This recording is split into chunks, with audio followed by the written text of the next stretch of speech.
The Malleus Maleficarum. Part 2, Question I. Chapter 14. Here followeth how witches injure cattle in various ways. When S. Paul said, "Doth God care for oxen?"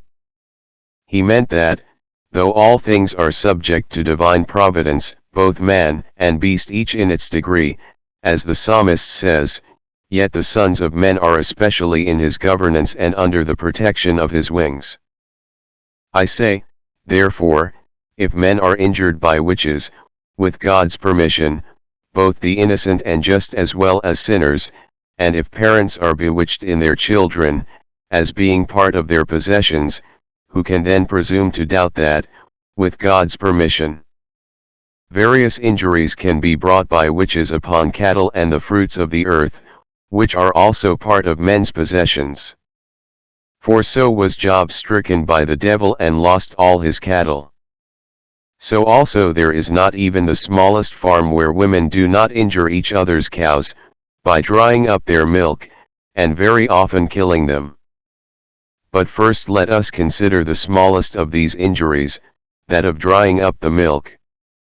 If it is asked how they can do this, it can be answered that, according to Blessed Albert in his book on animals, milk is naturally menstrual in any animal, and, like another flux in women, when it is not stopped by some natural infirmity, it is due to witchcraft that it is stopped. Now the flow of milk is naturally stopped when the animal becomes pregnant, and it is stopped by an accidental infirmity when the animal eats some herb the nature of which is to dry up the milk and make the cow ill. But they can cause this in various ways by witchcraft. For on the more holy nights according to the instructions of the devil and for the greater offense to the divine majesty of God, a witch will sit down in a corner of her house with a pail between her legs, stick a knife or some instrument in the wall or a post, and make as if to milk it with her hands. Then she summons her familiar who always works with her in everything, and tells him that she wishes to milk a certain cow from a certain house, which is healthy and abounding in milk. And suddenly the devil takes the milk from the udder of that cow, and brings it to where the witch is sitting, as if it were flowing from the knife.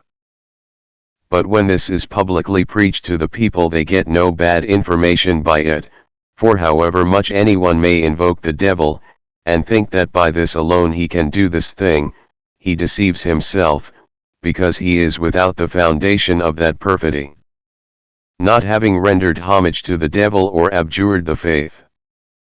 I have set this down because some have thought that several of the matter of which I have written ought not to be preacher to the people, on account of the danger of giving them evil knowledge, whereas it is impossible for anyone to learn from a preacher how to perform any of the things that have been mentioned. But they have been written rather to bring so great a crime into detestation, and should be preached from the pulpit, so that judges may be more eager to punish the horrible crime of the abnegation of the faith. Yet they should not always be preached in this way, for the secular mind pays more attention to temporal losses, being more concerned with earthly than spiritual matters. Therefore when witches can be accused of inflicting temporal loss, judges are more zealous to punish them. But who can fathom the cunning of the devil? I know of some men in a certain city who wished to eat some May butter one May time. And as they were walking along they came to a meadow and sat down by a stream, and one of them, who had formed some open or tacit pact with the devil, said, "I will get you the best May butter." And at once he took off his clothes and went into the stream, not standing up but sitting with his back against the current, and while the others looked on, he uttered certain words, and moved the water with his hands behind his back, and in a short time he brought out a great quantity of butter of the sort that the country women sell in the market in May. And the others tasted it and declared that it was the very best butter. From this we can deduce first the following fact concerning their practices. They are either true witches, by reason of an expressed pact formed with the devil, or they know by some tacit understanding that the devil will do what they ask. In the first case there is no need for any discussion, for such are true witches. But in the second case, then they owed the devil's help to the fact that they were blasphemously offered to the devil by a midwife or by their own mothers. But it may be objected that the devil perhaps brought the butter without any compact, expressed or tacit, and without any previous dedication to himself. It is answered that no one can ever use the devil's help in such matters without invoking him, and that by that very act of seeking help from the devil he is an apostate from the faith. This is the decision of S. Thomas in the second book of Sentences, dist. 8, on the question, whether it is apostasy from the faith to use the devil's help. And although blessed Albert the Great agrees with the other doctors, yet he says more expressly that in such matters there is always apostasy either in word or in deed. For if invocations, conjurations, fumigations, and adorations are used, then an open pact is formed with the devil, even if there has been no surrender of body and soul together with explicit abjuration of the faith either wholly or in part. For by the mere invocation of the devil a man commits open verbal apostasy. But if there is no spoken invocation, but only a bare action from which follows something that could not be done without the devil's help, then whether a man does it be beginning in the name of the devil, or with some other unknown words, or without any words but with that intention, then, says blessed Albert, it is apostasy of deed, because that action is looked for from the devil.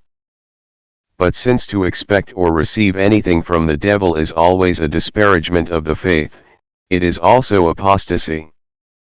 So it is concluded that, by whatever means that sorcerer procured the butter, it was done with either a tacit or an expressed pact with the devil, and since, if it had been with an expressed pact, he would have behaved after the usual manner of witches.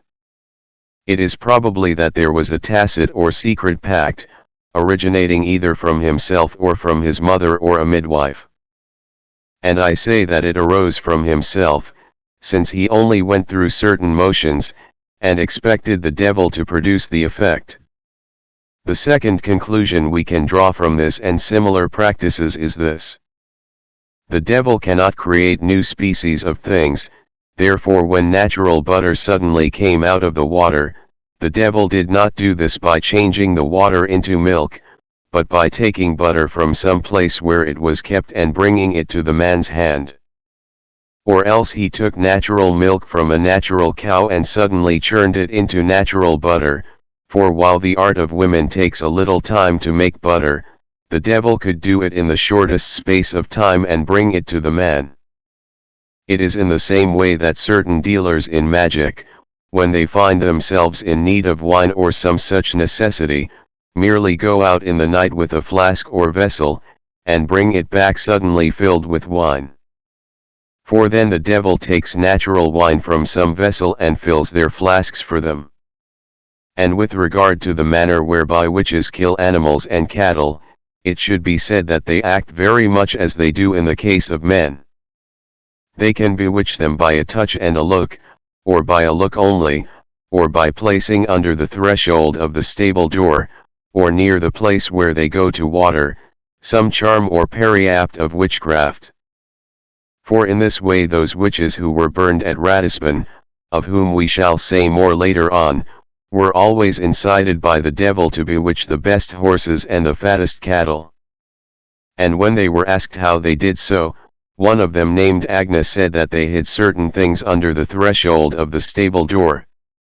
And, asked what sort of things, she said, the bones of different kinds of animals. She was further asked in whose name they did this, and answered, in the name of the devil and all the other devils. And there was another of them, named Anna, who had killed 23 horses in succession belonging to one of the citizens who was a carrier. This man at last, when he had bought his 24th horse and reduced to extreme poverty, stood in his stable and said to the witch, who was standing in the door of her house, "See, I have bought a horse. and I swear to God and his holy mother that if this horse dies I shall kill you with my own hands. At that the witch was frightened, and left the horse alone. But when she was taken and asked how she had done these things, she answered that she had done nothing but dig a little hole, after which the devil had put in it certain things unknown to her. From this it is concluded that the witch cooperates sufficiently if it is only by a touch or a look, for the devil is permitted no power of injuring creatures without some cooperation on the part of the witch, as has been shown before. And this is for the great offense to the divine majesty. For shepherds have often seen animals in the fields give 3 or 4 jumps into the air, and then suddenly fall to the ground and die, and this is caused by the power of witches at the instance of the devil. In the diocese of Strasbourg, between the town of Fiescin and Mount Ferrer, a certain very rich man affirmed that more than 40 oxen and cows belonging to him and others had been bewitched in the Alps within the space of 1 year, and that there had been no natural plague or sickness to cause it. To prove this, he said that when cattle die from some change, plague or disease, they do not do so all at once, but by degrees, but that this witchcraft had suddenly taken all the strength from them, and therefore everyone judged that they had been killed by witchcraft. I have said 40 head of cattle, but I believe he put the number higher than that. However, it is very true that many cattle are said to have been bewitched in some districts, especially in the Alps, and it is known that this form of witchcraft is unhappily most widespread. We shall consider some similar cases later, in the chapter where we discuss the remedies for cattle that have been bewitched.